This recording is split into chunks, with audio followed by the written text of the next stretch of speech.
Now that we have the gate control and slide guide installed to our metal blast gate, it's time to power the actuator. And all of your actuators are going to come with a green connector, no matter what size, and this is what you're going to connect your wires to. And we'll start off by noticing that we have a negative and a positive labeled on the green connector to ensure that we're connecting the wires into the right place. If you notice, we have 2 screws that will loosen up the openings for us to stick the wires in. And what I'm going to do is I'm just going to turn those counterclockwise and loosen them up all the way. What you'll notice is on the inside of the green connector, there's a bar that moves up and down and opens up for us to insert the wires into. So now that I have this open, I'm going to grab my first set of wires, and I'm going to make sure that my red goes into positive and white into negative. And then I'm going to grab a second set. And this is because the grit system allows you to daisy chain your power from one gate to the next. I have both wires in, and I'm going to tighten the screws nice and tight.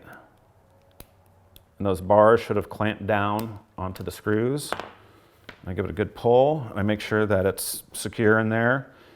And that's all you have to do to get the wires into the connector. And you'll take this now, and it will just plug right into your actuator.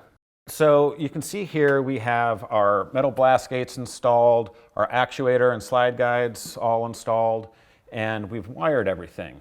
And I'd like to point out that we have our gates daisy chained. So I've just come into one green connector with the supply and then kept it going through, bounced over to the next and the next.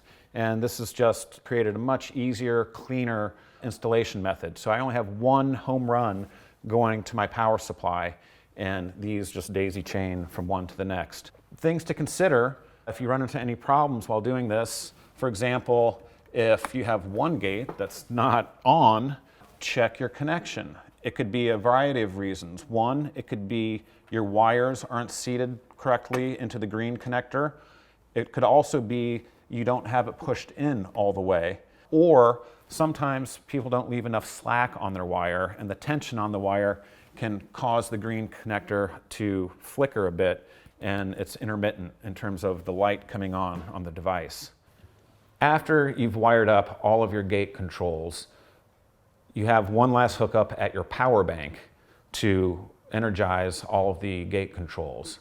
And here we have what plugs into your power bank, and it has a red and a black button to release the opening.